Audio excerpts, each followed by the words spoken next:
This app is a fantastic tool for video editing and has plenty of features to help you get started. Best of all, it's free, so let's dive in.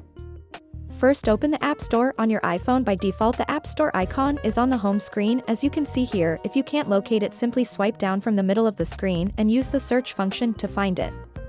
Once you've opened the App Store, go to the search bar located at the bottom right corner of the screen, tap on it, and type in the name of the app you'd like to download.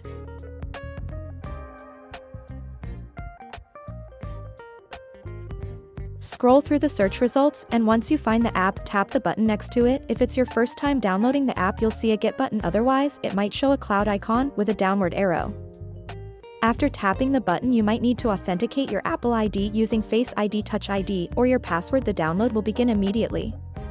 Once the installation is complete, the button will change to open. Tap it to launch the app and start exploring its features. You can jump right into editing by creating a new project.